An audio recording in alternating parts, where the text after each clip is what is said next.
spot healing brush and levels and curves. Spot healing brush is your band-aid icon, 6 from the top on your options menu. By using the spot healing brush, you can get rid of small imperfections on your picture by mousing over them, clicking and holding a little area, and automatically Photoshop blends them into the background.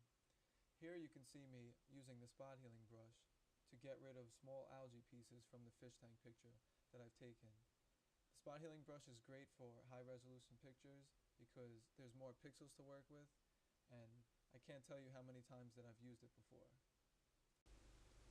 Now we're going to do levels and curves. Levels and curves can be found on our adjustment panel to the right where I am right now. By clicking levels and adjusting it, you can adjust the contrast and the white balance levels. You can see right off the bat as I move around the little icons on the bottom, the color and the whites and the darks are immediately changed. And what I like to do is mess around a little bit, really get a feel. And this is probably my favorite part of Photoshop because it allows the person to really adjust an image to their style, not really to the standard of what people like. After a little bit of manipulation here, I come to a point, I like it, and now I'm going to go to curves. Curves is the same deal. Curves works also with contrast and saturation. What I like about curves, as you could see here, is I'm messing with the individual colors. I can do the greens, I can make the reds of the picture. So curves and levels are really very useful to making pictures great.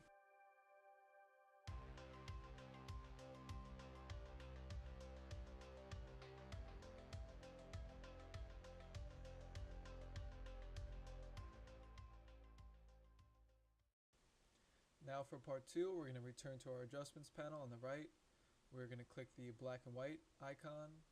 And what's good about this tool is you can grayscale an image, but you can also edit the actual black and white levels of each section of the image, which is great if you want to just have a normal black and white picture. But what we're going to do now is color focus, and we're going to focus on just the subject, which is this fish. So when you create a black and white adjustment layer, it creates a layer mask over the image. And what we can do is use the brush tool to simply cut out that layer mask. And as you saw right there, I increased the size of my brush by using the bracket keys. What we want to do is make sure that the brush size is not too big because you want to get nice and close to the edges, while at the same time keeping it at a soft level so there's not hard edges to our cutting out. As you can see here, I'm going to try to go along the edges as best as I can. You can always switch the color of the brush back to white and recreate that layer mask for any part that you don't like or you may have messed up on. Of course, we can use Control Z like I just did right there to undo a certain section. Control Z is your undo tool. It's also your best friend when you use Photoshop. So now you're going to see me. I'm going to go through as much as I can of the picture. I'm doing this a little fast, so everything's not going to be as perfect as I want it to.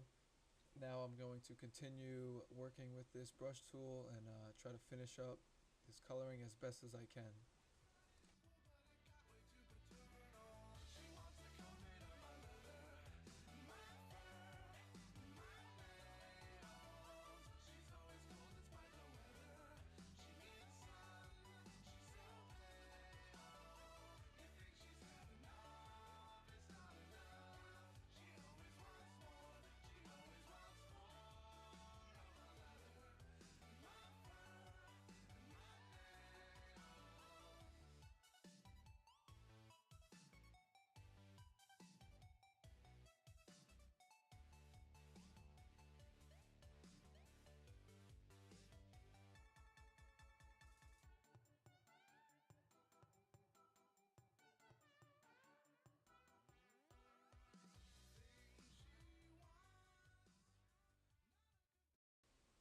Now that I'm almost finished up, I can click the visibility icon, the little eyeball, next to the layer mask, and it will show little areas that I missed that are still grayscale that I may not realize.